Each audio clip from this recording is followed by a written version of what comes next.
I made a list of 21, but I can give you the top three uh, bottlenecks that I see over and over again. Across all the conversations that I've had with entrepreneurs on my podcast or my clients. So the number one, there's no particular order. Okay. Number one is this willingness to control everything. And so everything is tied around you. You end up making all the decisions. I'll give you a typical example. Financials. Many entrepreneurs want to keep the control of their financials because they want to make sure, it's their baby. They want to make sure that it is financially healthy. But it is good. This practice is good. You should be on top of your finances. But there is a difference between being on top of your finances and signing every checks, or even signing the payroll. I actually had an entrepreneur on my podcast who was telling me that after 5 or 6 years in the business, he was still signing, all the checks for his employees. And because he was traveling a lot, sometimes he couldn't sign the check, so the employees would have to wait for him to come back. How do you think his employees felt?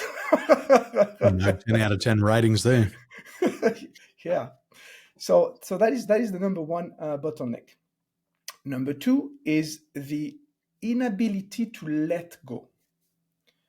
As your business grows, hopefully it will grow. You're starting from, this stage of where you do everything by yourself. Basically, you start hiring people, and suddenly you got 10 people, 20, 50, 100, etc.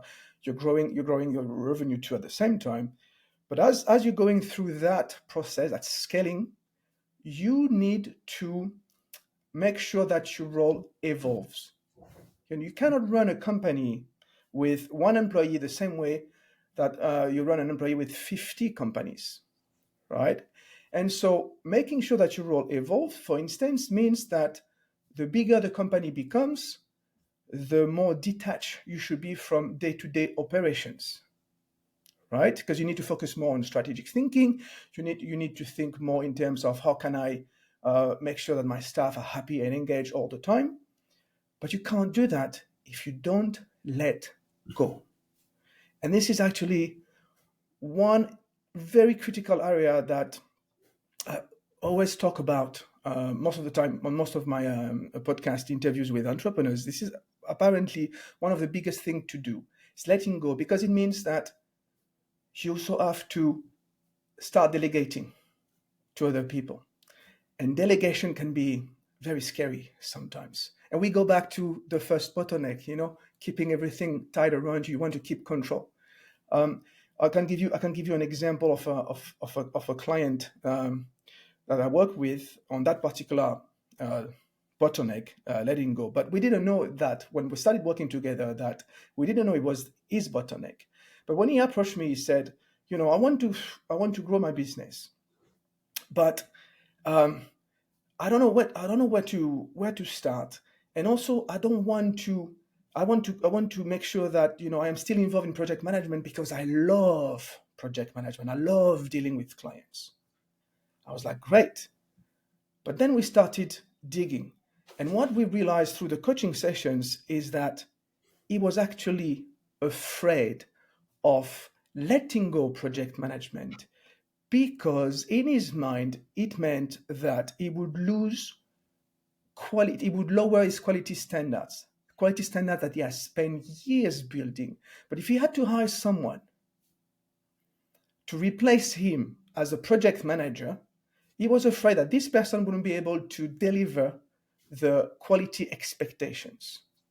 So that's one of the examples of not letting go. And as a result, what happened is that, well, his business could not grow because he was the bottleneck, because he was dealing with all the projects, and while he was dealing with the projects, he couldn't deal with the growth of this company, right? And the last bottleneck is, I would say, lack of clarity of direction. Usually, you're very clear why you start a business at the beginning. Okay, all entrepreneurs, they have that.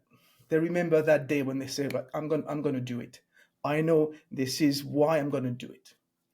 But as the business grows and years pass by, you may find yourself in a situation where you lost track of what Simon Sinek called your why, okay, or your purpose.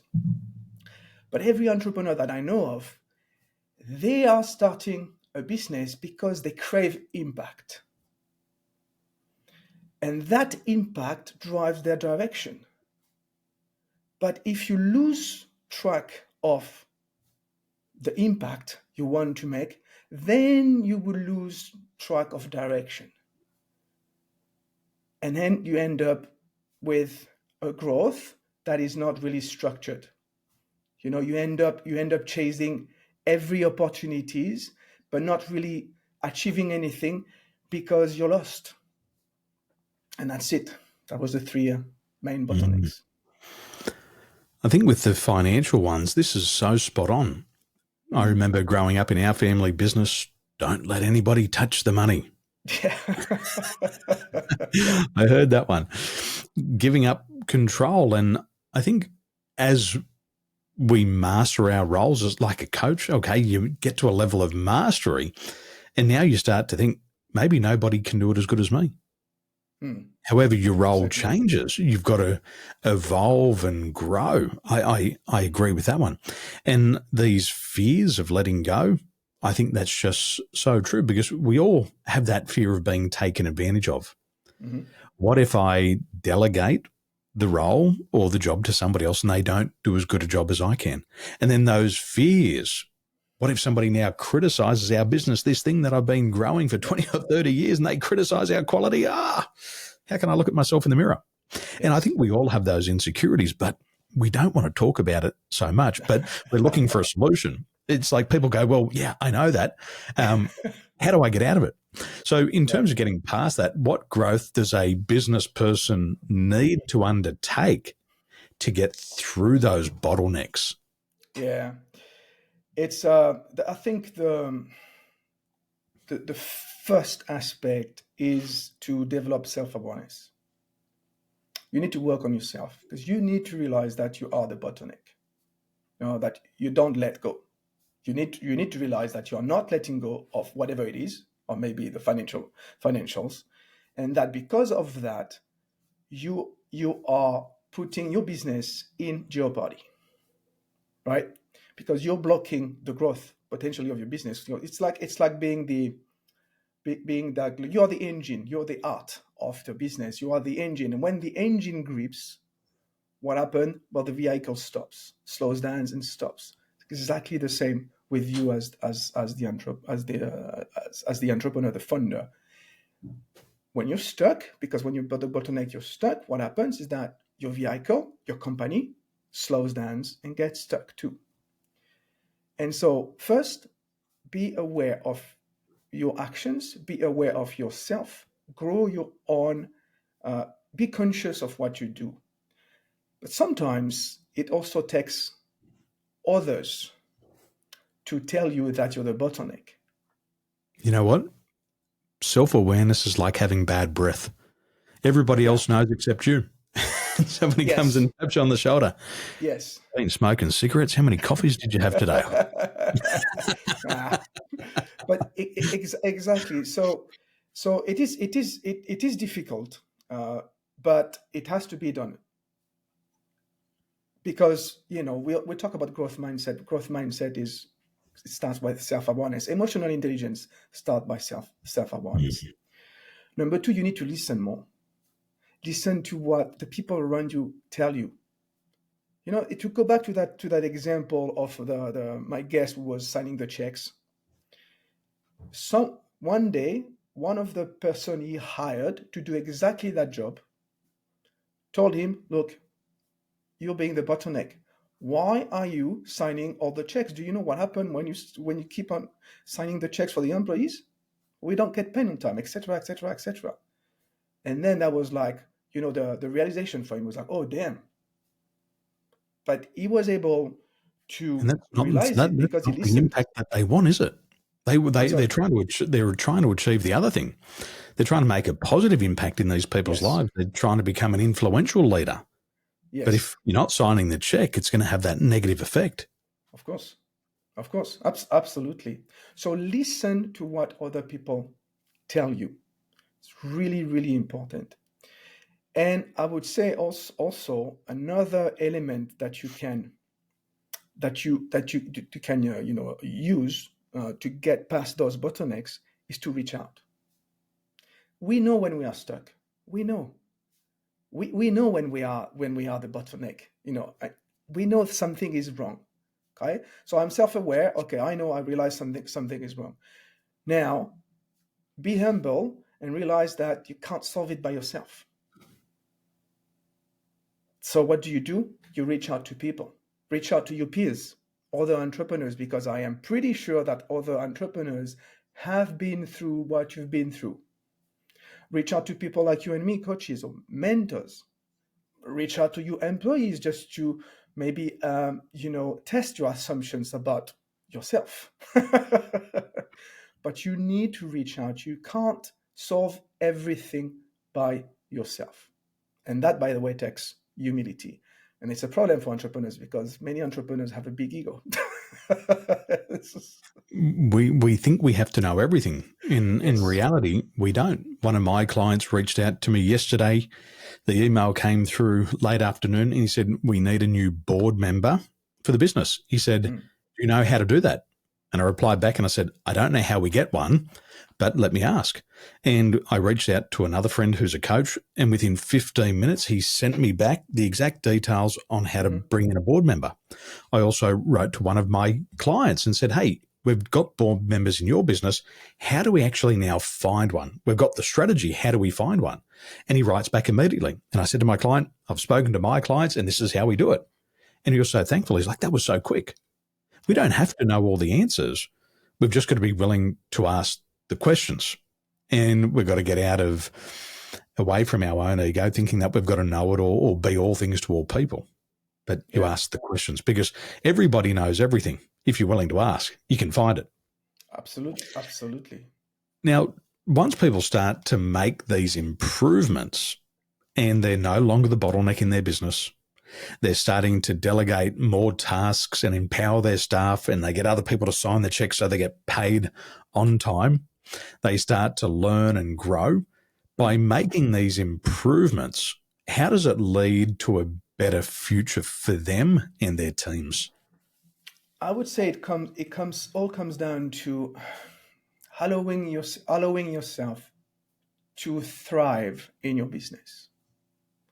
It's having that freedom to thrive. So, for instance, we're talking about this bottleneck letting go. Like you said, you need to hire people at one point. Now, you need also to realize that you're hiring people so that they tell you what to do. I think this is Steve Jobs who said that, but it's really important. You hire people because they are better than you at what they're supposed to be doing. Okay, when you do that, you're allowing yourself freedom to do something else, to do something that is way more important. What I call, focusing on what matters most. And what is it that you should be doing as the entrepreneur? That's a tricky question because as the company grows, as I said, your role must evolve. But there are always two main things that you should be focusing on: strategy. Where are we going? Why are we going there?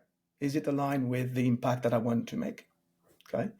And how are we going? Are we going there?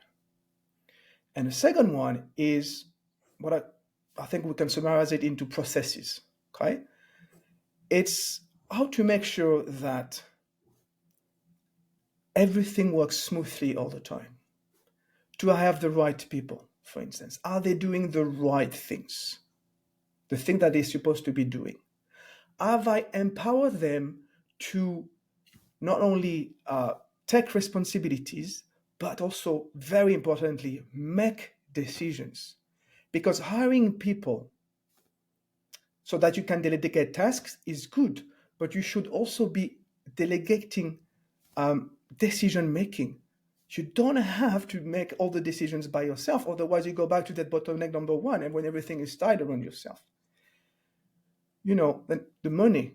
Do I have enough money? Am I building cash? Am I building a cash mattress so that, if something happens, like another pandemic, for instance, I can survive maybe for 6 to 12 months. Do I have all the financial management tools in place to so that I can make decisions based on the numbers, right? What about the materials? What about the equipment? Do I have the latest equipment so that my people and my company can thrive? What about processes? Have I automated my processes so that the company becomes more efficient? Right. So these are all the elements, all the two main areas that entrepreneurs should be focusing on. And the bigger the company, the more complex it becomes.